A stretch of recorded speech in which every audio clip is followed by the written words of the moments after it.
তো hello everyone, আমি তিয়াশা আবারও চলে এলাম নিউ ভিডিও নিয়ে। তো দেখো, আজকে যেহেতু রবিবার সকাল সকাল চপ এনেছিল, তো চপ দিয়েই মুড়ি খাচ্ছিলাম।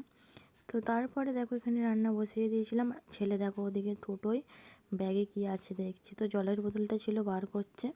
তো তারপরে আমার হাজব্যান্ড কাটছিল ক্যাংড়া, যেহেতু আগের দিনে ক্যাংড়াটা এনেছিল, তো আমার ভয় লাগে কাটতে, তো তার জন্য আমি কাটতে পারছি না, ওকে কাটতে বলেছি কাটছে।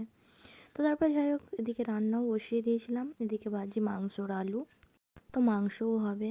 আর এখানে দেখো শাক ভাজাও করেছি, আর ক্যাংড়ার ঝালটাও করেছি, দেখো রেডি হয়ে গেছে। আজকে করবো মটন, যেহেতু রবিবার, আর প্রত্যেক রবিবারেই মটন হচ্ছে। যেহেতু মুরগির মাংসটা ছেলেটা পছন্দ করছে না, তো তার জন্যই। তো দেখো আমার এখানে রান্নাও কমপ্লিট, তো তারপরে খাওয়া দাওয়াও করে নিয়েছিলাম। তো এখানে দেখো শাক ভেজেছি, ক্যাংড়াটার ঝাল করেছি, আর করেছি মটন। তো এটাই আজকের রান্না। তো তারপর দেখো ছেলেকে আমি খাওয়াতে বসে গেছিলাম, যেহেতু অনেকটাই বেলা হয়ে গেছিলো, 1:30টা বেজে গেছিলো। তো তারপরে ভিডিওটা কন্টিনিউ করিনি, তো একবারে চলে গেছিলাম রাত্রে। তো রাত্রে ভাতও করেছিলাম, যেহেতু মাংস ছিল তো তার জন্য ভাতই করেছিলাম, যেহেতু রুটিটা খেতে চায় না মাংসের সঙ্গে, তো তার জন্য ভাত করেছিলাম। তো আজকের মতো ভিডিওটা এতটাই, ভালো লাগলে লাইক কমেন্ট ফলো করে দিও।